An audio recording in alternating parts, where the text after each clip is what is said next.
So as Ilaria said, this is the first in a series of webinars that we'll host for the On-MERRIT project. And the purpose today is a general introduction to the themes that we're interested in exploring within the project. And those themes are of cumulative advantage and the ways that they might get in the way of the aims of open science. So very quickly, the On-MERRIT project is a 2.5-year project funded by the European Commission through the Horizon 2020 program. We started in October 2019. We will finish in March of next year. We're a multidisciplinary team, so we include sociologists, people with expertise in scientometrics, and also computational approaches, agent-based modeling, simulation, and so on. And our objectives are to ensure that open science and the broader agenda of responsible research and innovation, which is often linked to, that interventions in this regard that they contribute to a more equitable scientific system, which is their aim. And the overarching goal is that distribution of rewards within academia should be based on merit rather than privilege, hence the name On-MERRIT. The webinar structure today will be in 4 parts. So the first part, I start with a general introduction to just the themes of equity and open science and the relationships between them. And then in part 2, in a pre-recorded presentation, Stefan Reichmann will present on behalf of he and Bernhard Wieser on particularly this idea of the Matthew effect in science, which was really the jumping off point for our project. Although we've kind of evolved beyond that to consider kind of inequities more broadly than just Matthew effect specifically, or cumulative advantage as a mechanism specifically.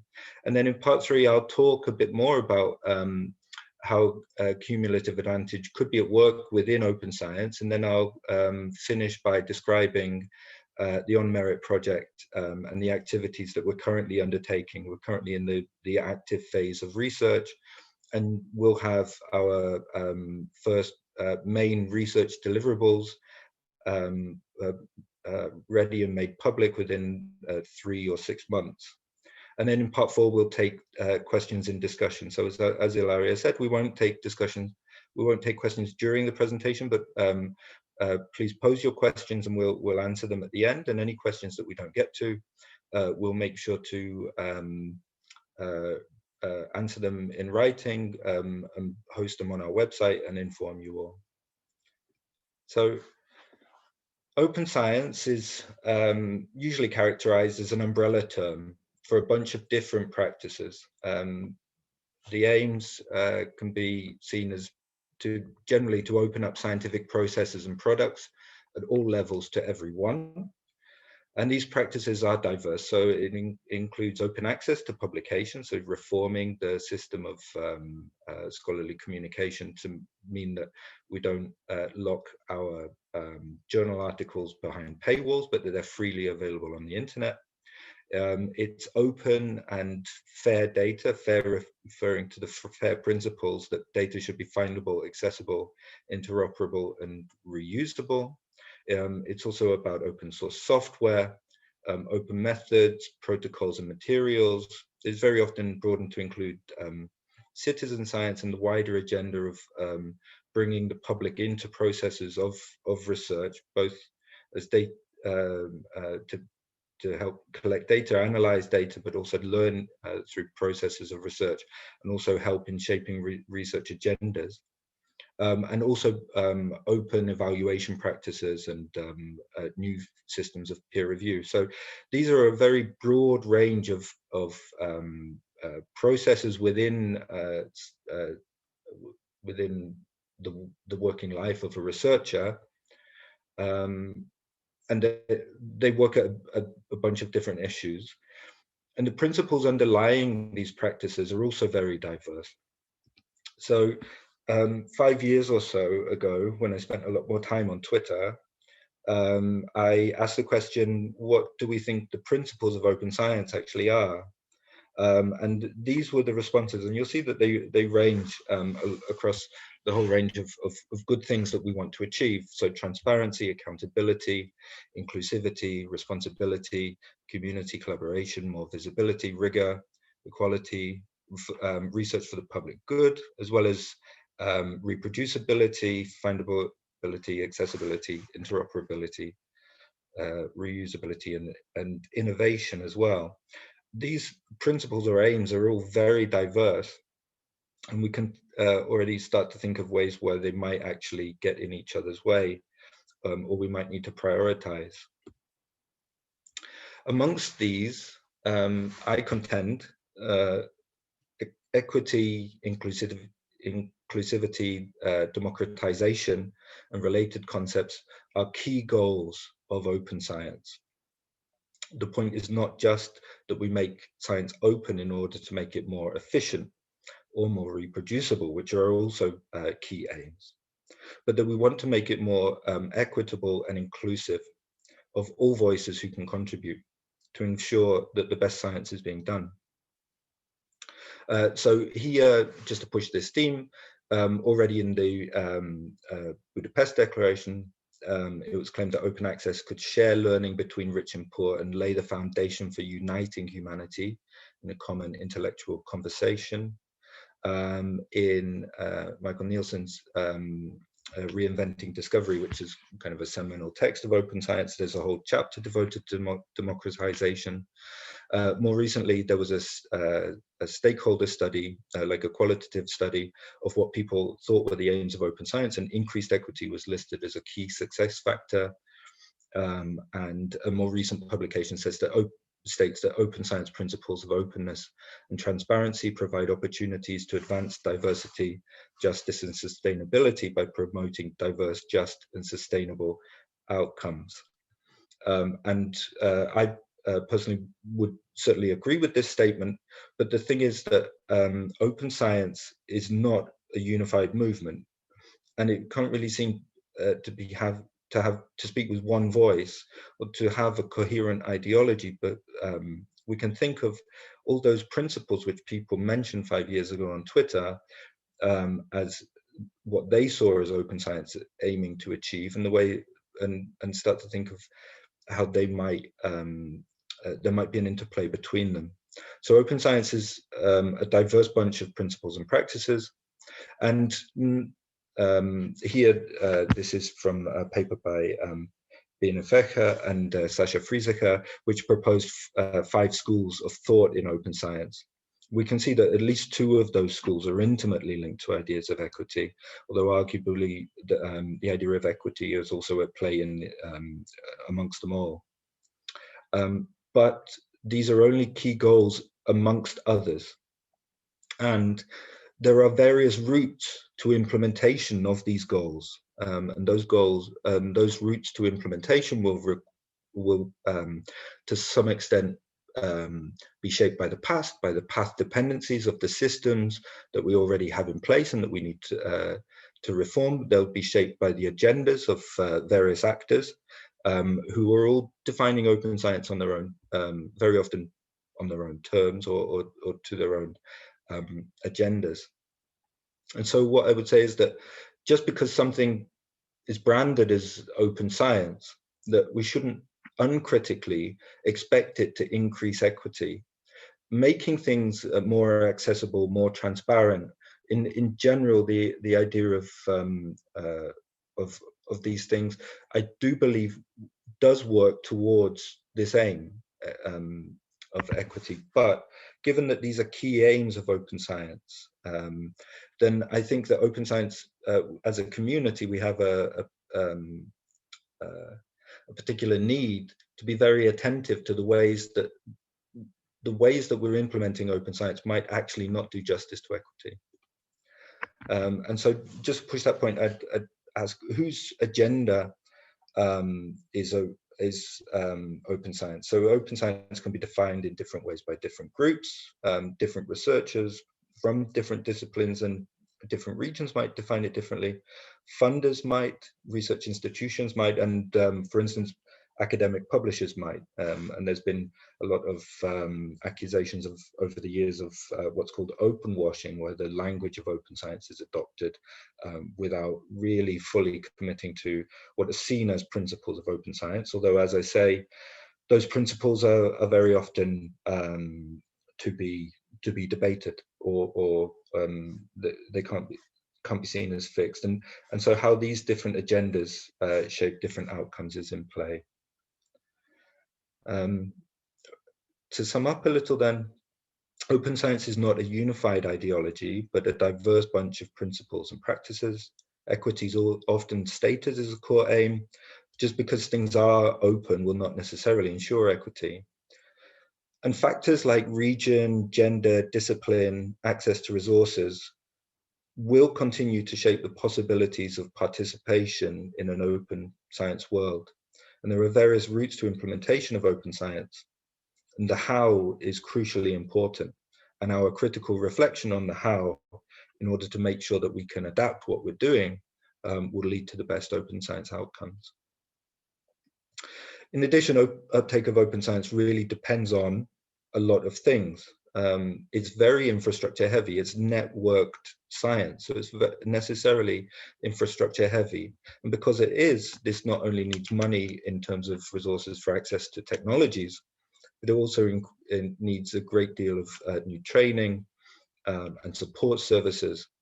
And it also needs political will at the level of policy actors, whether they're at the institutional level or the national level. And as I've said, these policy agendas, what is seen as important for these policies, will shape the type of open science world that we eventually live in.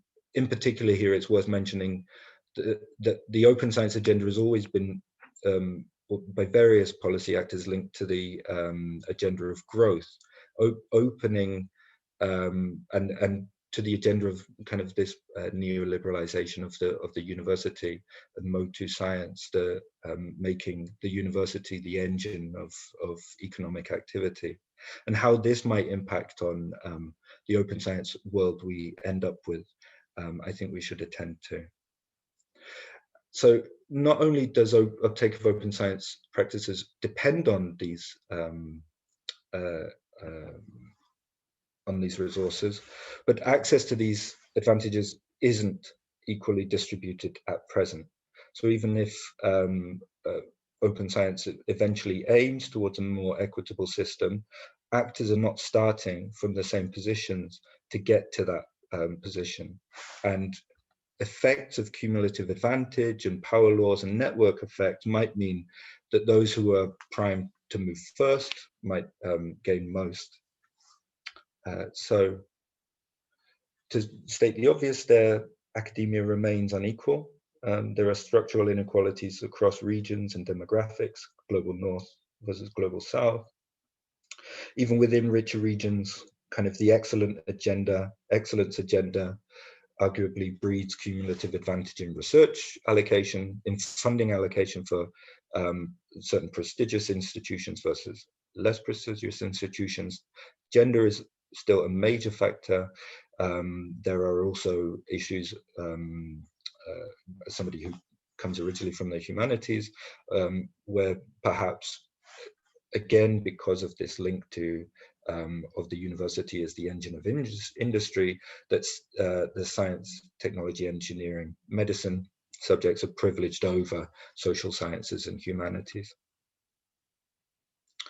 And there are effects of cumulative advantage at play throughout academia, at the levels of journals, institutions, departments, countries, across individual attributes of researchers, and across a range of scientific activities in citations, in peer review, and public engagement and funding acquisition. And this mechanism of cumulative advantage is what we'll go on to examine in more depth now with the pre-recorded presentation by Stefan Reichmann on behalf of he and Bernard.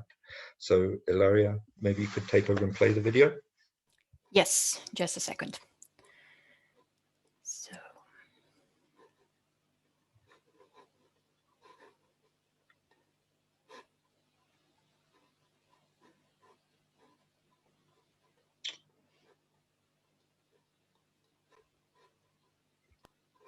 Right. Today we'll speak about the Matthew effect in academia and elsewhere, and about the related idea of cumulative advantage. Now, essentially, the Matthew effect describes a mechanism of misallocation of scientific credit in the form of citations, where eminent academics tend to receive greater credit than relatively unknown ones. Both the Matthew effect and the more generalized dynamic of cumulative advantage simultaneously cause and act as the justification for this misallocation of rewards and credit. Starting from a brief terminological exposition of both terms, we'll then go a little deeper into the role of Matthew effects in academia to talk more in depth about the role of rewards and recognition and how they are distributed in academia, and of course how these mechanisms lead to the rich in resources such as citations getting richer. After having described in some detail how the structure of academia as an attention economy leads to effects of cumulative advantage, we'll turn towards studying how Merton's ideas have been taken up and transformed or developed further. Since our project On-MERRIT is about potentially adverse effects of open science on equity in academia, in closing, we'll talk about why there might be a role for studying Matthew effects and other mechanisms of inequality when talking about open science. In essence, the Matthew effect describes a mechanism by which, quote, eminent scientists get disproportionately great credit for their contribution, while relatively unknown scientists tend to get disproportionately little credit for comparable contributions, unquote. The name for the mechanism was taken from the Gospel of St. Matthew, which goes, for to everyone that has shall be given, and he shall have abundance, but from him that has not shall be taken away even that which he has. That Merton quotes in his influential paper. The mechanism is especially evident in cases of collaboration between scientists of greatly differing standing, for instance, a Nobel laureate collaborating with a PhD candidate, where credit usually goes to the former, and also cases of multiple independent discoveries which tend to be credited to the better-known discoverer. In his seminal paper, Merton spends a great deal of energy actually investigating the mechanisms that are behind this particular form of credit misallocation, and concludes that the Matthew effect is a consequence of evaluation and communication processes in science. So essentially scholarly communication. Faced with a literature of unmanageable proportions, academics need to develop heuristics for reading. And having learned that the value of attending to certain investigators in the past, for instance, during undergraduate or graduate work, academics tend to notice the work of more well-known or more eminent scientists. They tend to use it more often, and they tend to take it more seriously. So originally, Merton described the mechanism in a paper from 1968 published in Science. And there, his conclusions were essentially based upon evidence from qualitative interviews with Nobel laureates, as well as some evidence from diaries and notebooks and so on. And interestingly, these interviews were completed by his doctoral student and later wife, Harriet Zuckerman. This is interesting to mention here, I think, for at least two reasons. First, despite the fact that Merton did not give a mathematically precise formulation of the effect in his paper, he provides, based on these interviews, an in-depth description of the actual mechanisms of Matthew effects and of cumulative advantage at play in academia.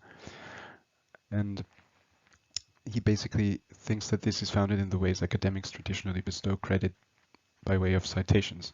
And two, and more importantly, the paper is itself exemplary of a specific kind of Matthew effect, where the contributions of men receive disproportionately more credit than those of women,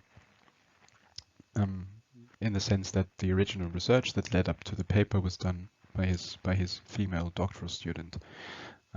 This effect has actually been described in much more detail later as the Matilda effect by Margaret Rossiter, as the tendency of academia to overlook the contributions of women for the sake of those of men. Matthew effects constitute a special case of the more general dynamic of cumulative advantage at play in many different social fields. In academia, these dynamics play out according to the specifics of recognition and rewards.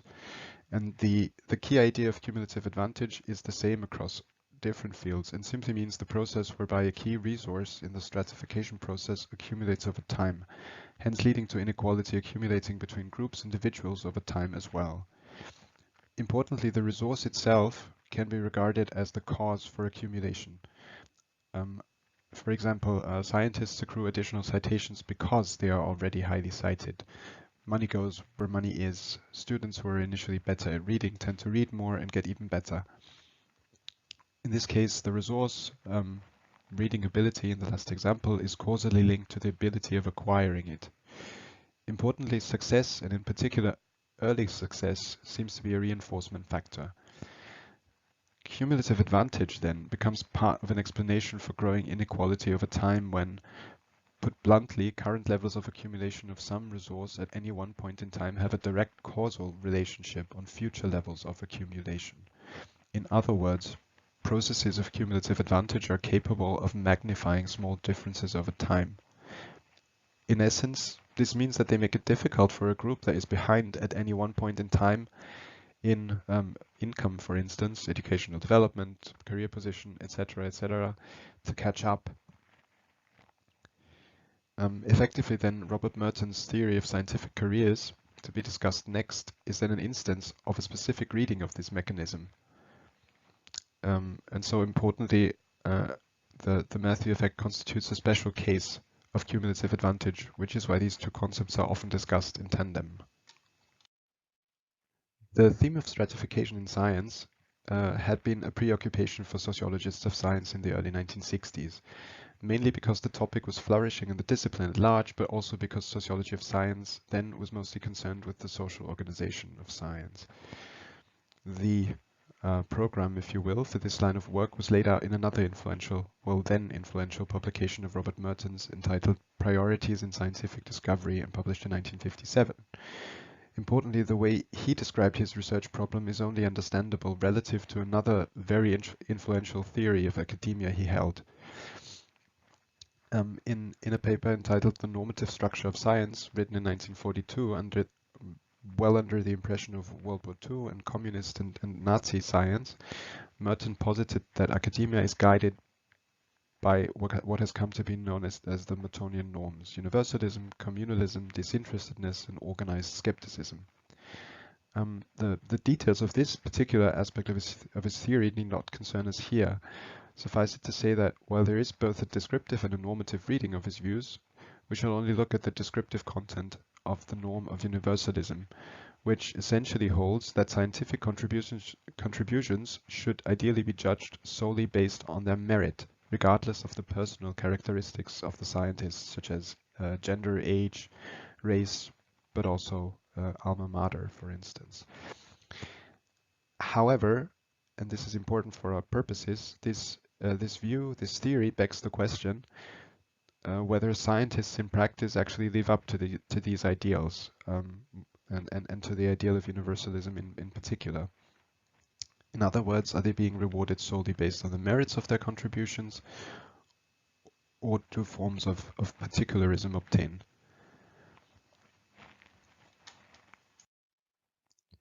Right, let me summarize briefly. The Matthew effect can be regarded either as a specific instance of the mechanism of cumulative advantage found where citations are used to gauge role performance, or at any rate as accentuating the effect of cumulative advantage. In academia, citation behavior is essentially marked by limited attention. Contributions are therefore ascribed to the relatively most competent contributor in a given case of co-authorship. And in those instances, prior reputation or seniority are used as gauges for role performance, well, for past role performance, actually. This means that already well-known scientists receive disproportionate recognition. And the mechanism of cumulative advantage then describes how this plays out over time. Now, this result is particularly striking in the context of 1960s sociology of stratification, because while science does seem to value achievement over ascription, after all, this is what the norm of universalism embodies, right? This does not prevent science from distributing recognition in a highly skewed way. Now, Merton's own work suggests, however, that this has to do with a different form of ascription, the ascription of competence, that is, and so does not necessarily breach the norm of universalism. So when it comes to science, effectively what Merton seems to have discovered is that achievement can also be the result of ascription. Now, it is important to stress here that it was precisely because of its role in guiding attention in academia that Merton believed the Matthew effect to be functional, at least for when considering the academic system as a whole, that is, even if it can and frequently does have devastating effects for individual scientists in terms of their career prospects. Now, importantly, both the Matthew effect as well as the effect of cumulative advantage more generally not only shape the distribution of rewards in science, they also provide the ultimate justification for this distribution, because those who are most copiously rewarded in the form of citations and in the form of other resources have also usually performed at the highest level. So these are in fact the people that work at the best, most prestigious institutions. And so the mechanism thereby actually serves to justify the reward system as meritocratic and fair, while simultaneously reinforcing the belief in precisely those metrics that are then used to evaluate the system as effective.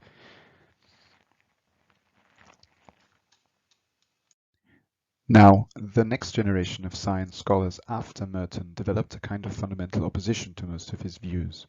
Here I shall only briefly discuss two of them, notably the sociology of scientific knowledge, developed in Edinburgh and Bath for the most part, and impulses that came from anthropology.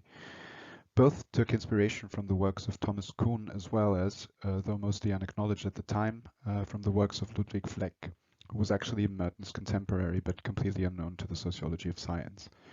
Effectively, both proposed to study the cognitive content of science in addition to, and as a consequence of, its social organization. This was a direct critique of Merton's, insofar as Merton held on to a strong distinction between what he called the cognitive norms of science, the technical norms, methodologies, etc., and the social norms that he so prominently identified.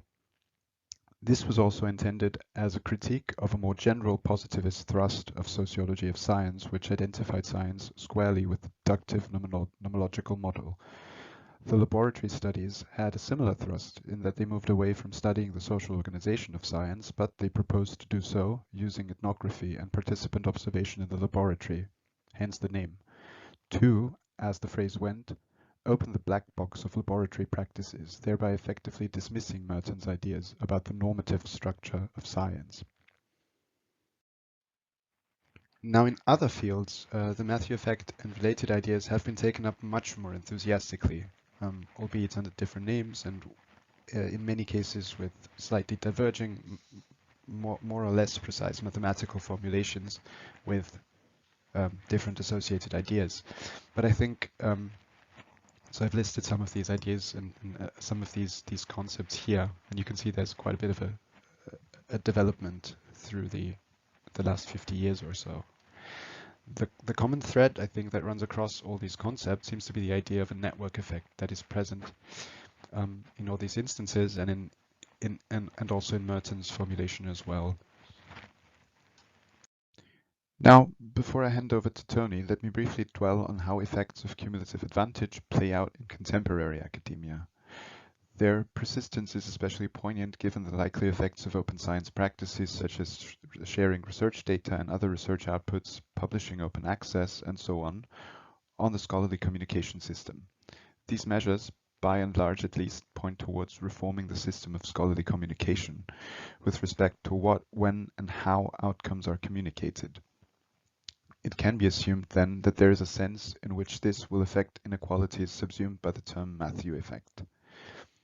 It should be noted that inequalities in academia persist on a number of fronts, such as regional or geographic inequality, most notably between the global north and global south, and the extent to which the two do or do not contribute, but also and notably in terms of gender imbalances and differences between prestigious and less prestigious institutions. For Merton, scholarly communication was a closed cycle according to strict norms, such as universalism, communalism, and so on. But it is clear that these norms are not the whole story. Some may see academia these days as far more governed by particularism and competition. Hence, structural factors including social, institutional, and cognitive biases undoubtedly play a role in the ways in which effects of cumulative advantage play out in academia. I'll now hand over to Tony, who will describe how On-MERRIT is unpicking these issues to examine how they may confound open science's aims of increasing equity in scholarship.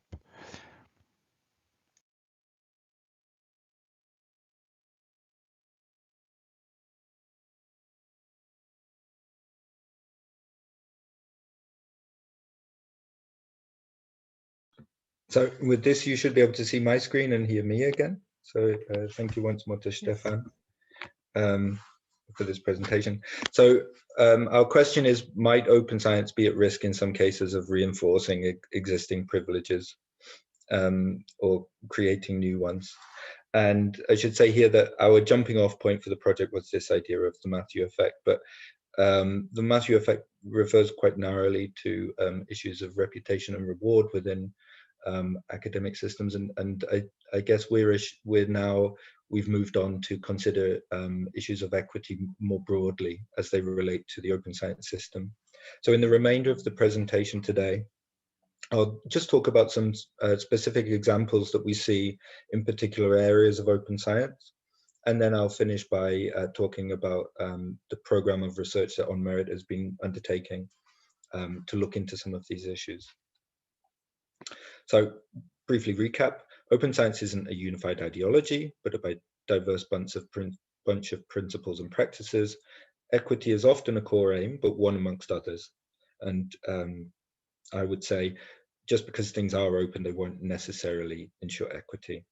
Factors like region, gender, discipline, access to resources continue to shape the possibilities of participation in an open science world. There are a lot of ways of implementing open science. The how is crucially important. And in terms of equity, it's crucially important that we get it right, obviously. So in terms of open access, there are increasing concerns about the system of article processing charges for open access publishing, and how this ability for authors to afford those publishing charges may lead to effects of stratification within publishing patterns, who publishes where. So we hear an article by Sila et al.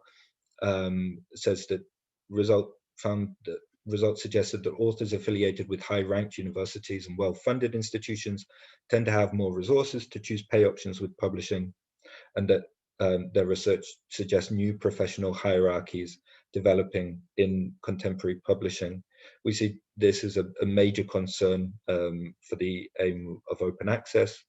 It's really being addressed now within the broader conversation surrounding what's called Plan S, this broader move to transition the system towards open access. And in particular, there's been a lot of discussion about the way that consortial models of open access can be built, where there's no charges for either the authors themselves or for the readers.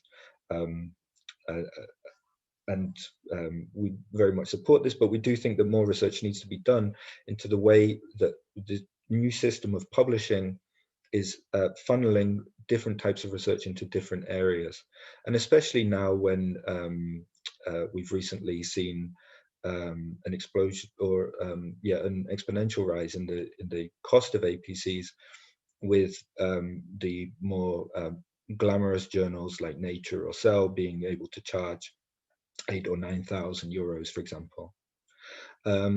Open access, within open access, funding for open access in the social sciences and humanities, especially regarding books, is a particular issue and an ongoing issue. And the issue of predatory publishing, which is often seen as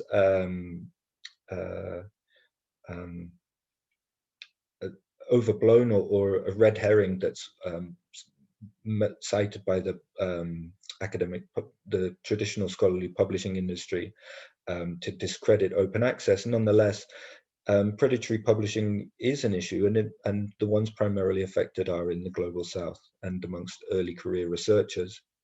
The reasons for that, those researchers have their own particular reasons for choosing to do that, but the effect could be that there are two separate publishing circuits, leading knowledge produced in the Global South to be systematically marginalized, dismissed, undervalued, or simply not made accessible to other researchers. And again, this goes back to this idea of the way that we're transitioning towards open access might be leading to stratifications in where we publish.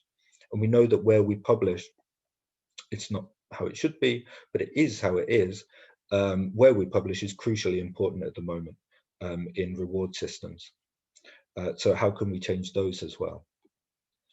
In terms of opening data and making data findable, accessible, interoperable, and reproducible, there's kind of as what's been reported as a generalized assumption that everybody will benefit from this, no matter where they are or who they are. But research data practices are highly situated, very discipline specific, and they rely on a lot of infrastructure and standards which are different in different circumstances, in different parts of the world or across disciplines. And they are shaped very heavily by underlying core digital competences.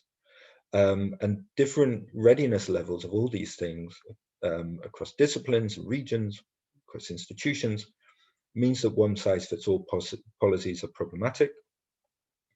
There is evidence that open data, for example, so here, just making things accessible is not enough, because even then, things are more accessible to some, depending on how easily they can engage with them.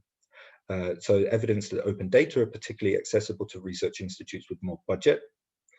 Some feel more able to share data than others. For example, those in less well-resourced fear that opening data sets will set them at a disadvantage. For example, that a more well-funded lab will be able to push on and exploit their data and publish it before they do. And qualitative work in the social sciences and humanities here is an ongoing issue, exactly what fair data means in these regards, and how such qualitative work can be made open. In issues of open evaluation, an area that I'm very concerned with is open peer review. Here, one suggestion is that we should de-anonymize reviewers, what I've called open identities. But there's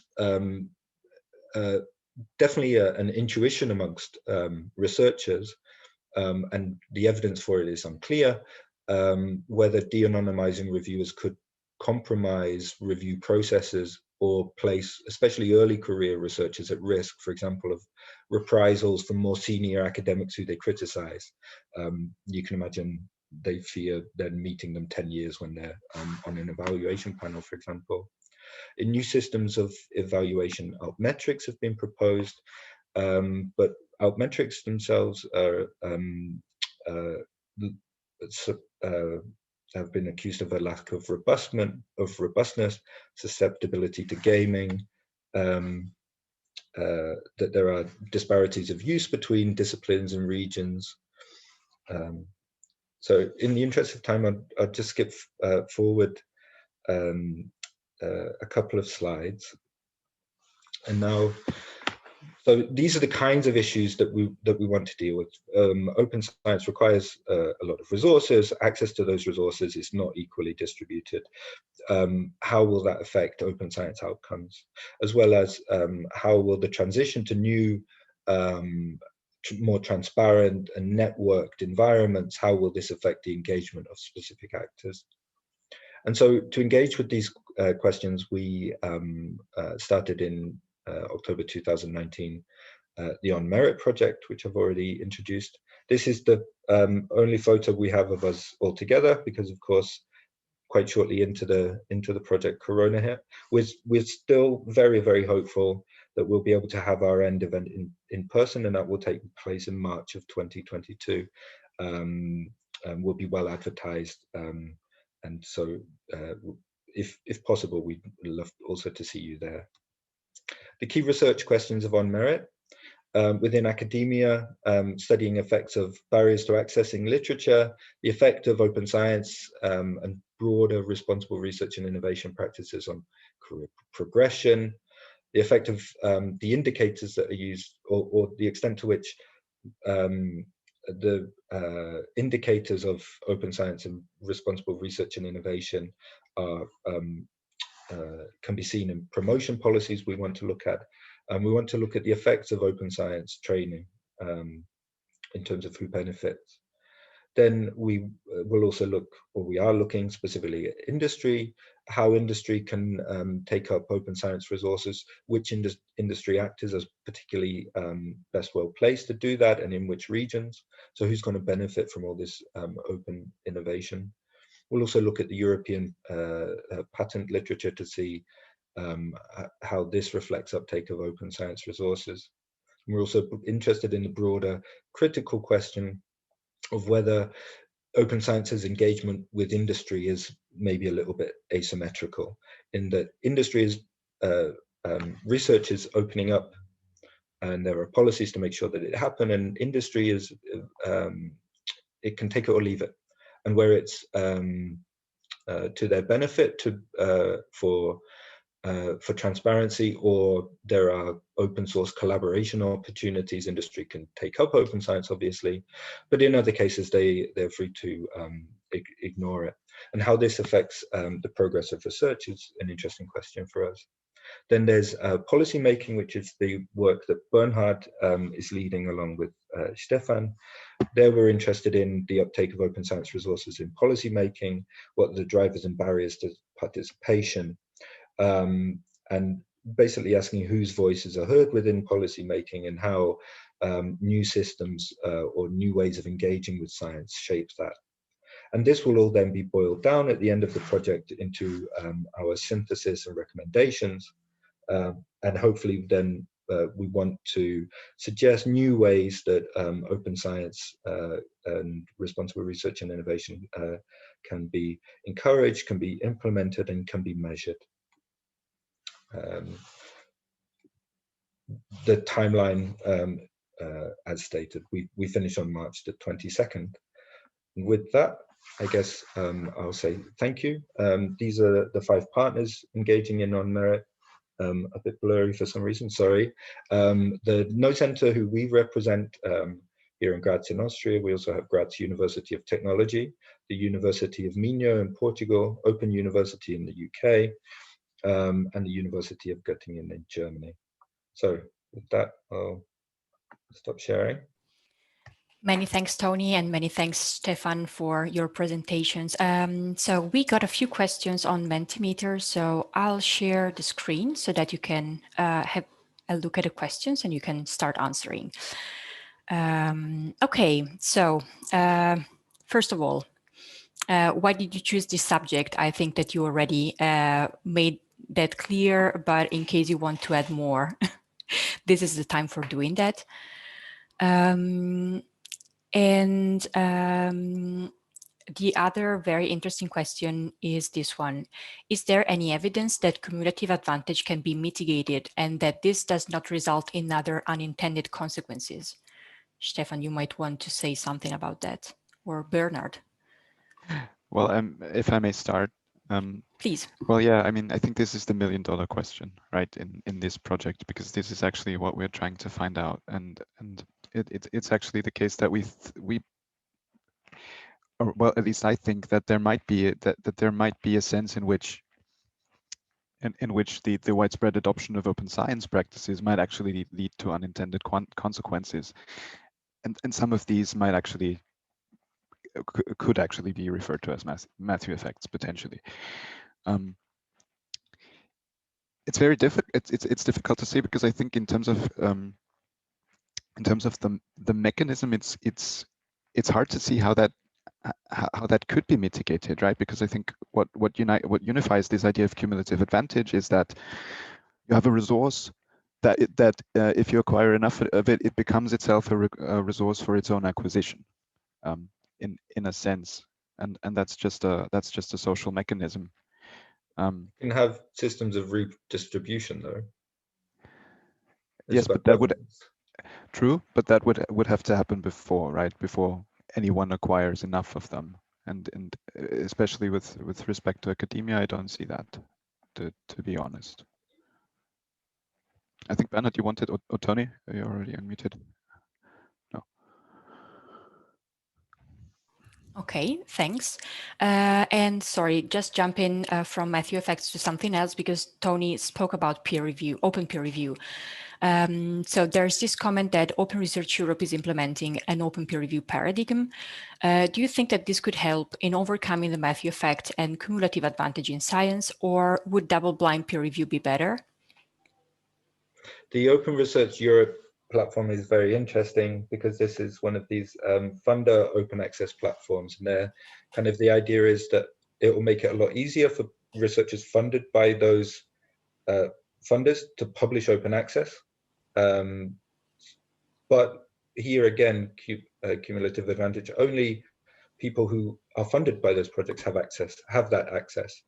And to the extent that Open Research Europe itself, maybe, the idea was to get away from journal brands, right? But maybe Open Research Europe itself becomes a brand, which is only accessible to those with that funding. I think the open peer review model, it's got a lot of advantages, and I've been a very heavy proponent of it, but I think that those advantages are mainly in the area of the integrity, demonstrating the integrity of the peer review process, and potentially opening up systems of or publication processes as a wider dialogue, rather than just seeing papers published as this fixed product which just appears from behind this or out of this black box of publishing. So I mentioned it in my presentation. I'm not sure that open peer review has that much of a role here. Thanks, Tony. This one is interesting, and it's deliberately provocative. So to what extent is cumulative advantage a problem to be solved or a phenomenon to be observed? So can this ever be fixed? Does anybody want to take this over? Bernhard, do you want to? Yeah, I can start. Thank you for this question. I mean, if I can share my own view on this, when we talk about inequalities in science, they may have different reasons, and they not necessarily be explained by Matthew effect or cumulative advantage alone. So I think there are other reasons that constitute inequalities, such as structural reasons or resources or money, or the situation in a country, politically, and so on and so forth. So there are many reasons for that, language and so on and so forth. And not all of it may be attributed to the scholarly communication and the reward system within academia. In that sense, I think it should be a broader set of factors that influence inequalities. However, having said that, from our approach taken in this project, we would mainly focus and starting with open science and open access publishing in academia and in the other domains on other aspects that are closely related to open science.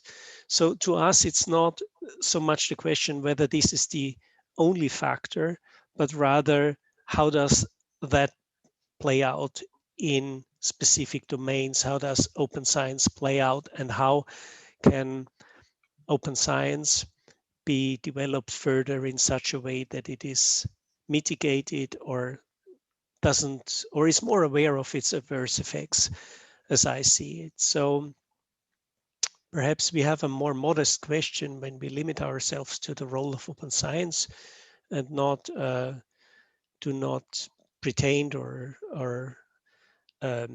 suggest that we could solve the bigger problem of inequalities as a result of resources and structural factors. That would be my answer to that. Tony, Stefan, do you want to add more on that? No, I thought that was great. Okay, thanks. So related to the topics that Bernard stressed that On-MERRIT will be working on, about open access publishing, somebody put this link in the chat, suggesting that research for all could be like the way to start, but I'm not sure that publishers-driven initiatives would be the best solution. So this is my comment.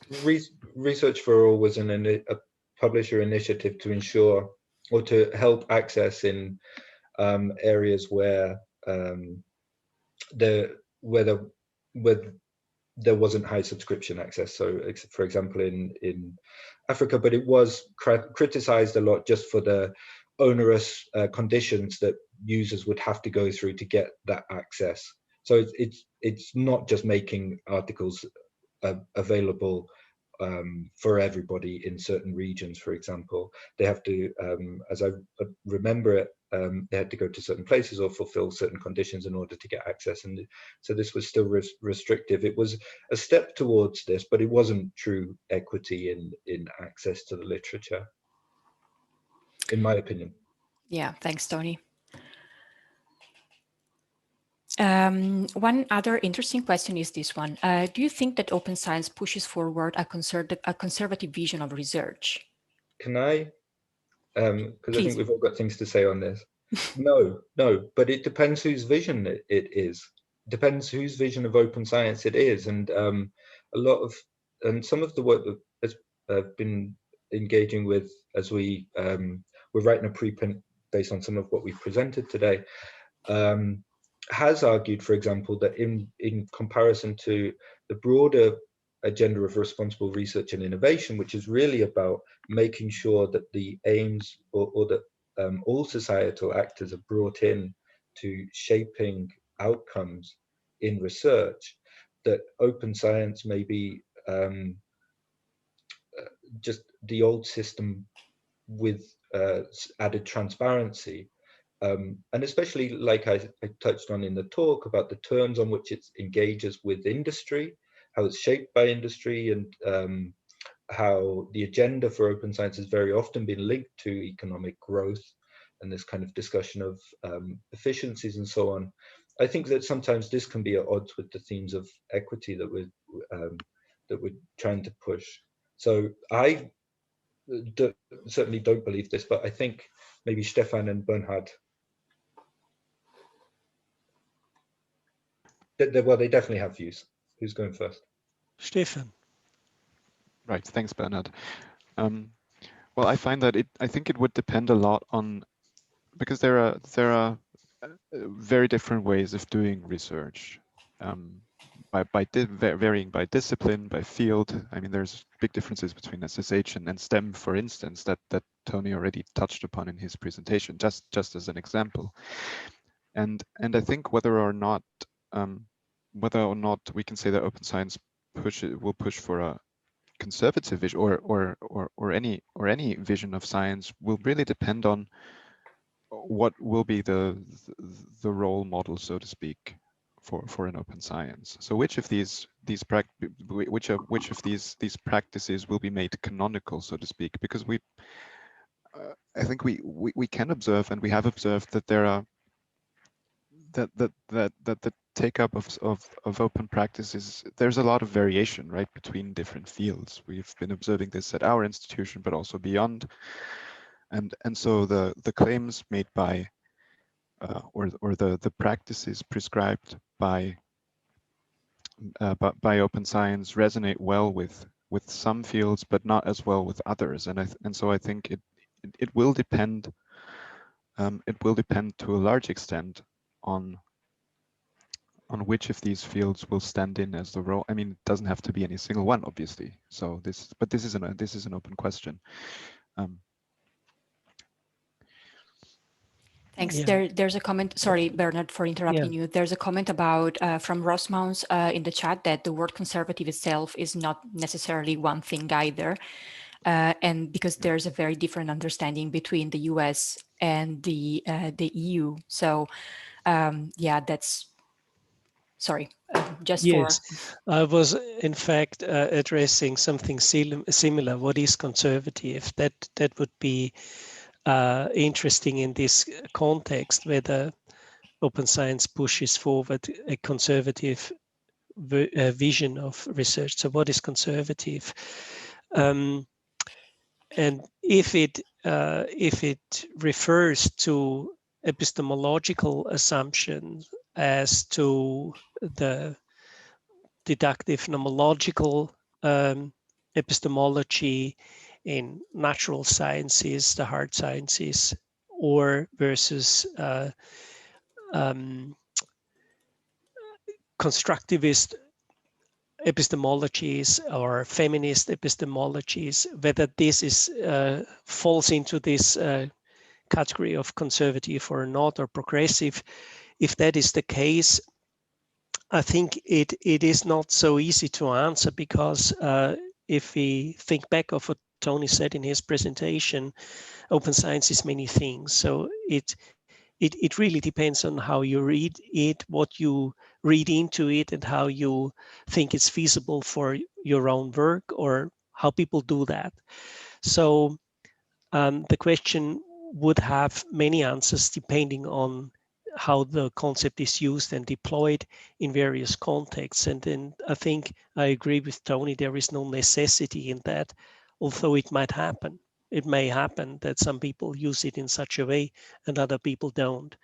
One note perhaps at the end, what is important to us is that we don't take scientific knowledge, don't take it for granted as something that exists and only needs to be disseminated. But over the course of our work, we were very much interested in the ways in which it is produced. So how is it produced in the first place? And this is especially related to our domains, the health, public health, agriculture, and also climate science. Is this produced in a way in which you include also non-academics, like practitioners, people affected, practitioners, CSOs, and so on? So if the knowledge production is broader, perhaps referred to as open science in this particular school, it may not be conservative at all. So it really depends. In some ways, open science is a boundary object. Many people claim it for their own interest in their own ways.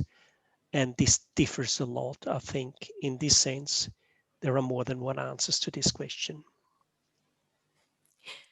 Many thanks to all. I'm conscious of time, so we will take the remaining questions after the webinar, and you will find the answers in the on the website. Just one reminder that we are having the second webinar of this series, sorry, not this one, but this one, on June the 11th. And it's going to be about open science as a driver to change. So very much linked to this introduction and pushing forward the idea of open access as a way in which things could work differently. So thank you very much for being here with us today. And yeah, I hope to see you soon in the other webinars. Bye. Thank you and goodbye, everybody. Thank you so much for your engagement.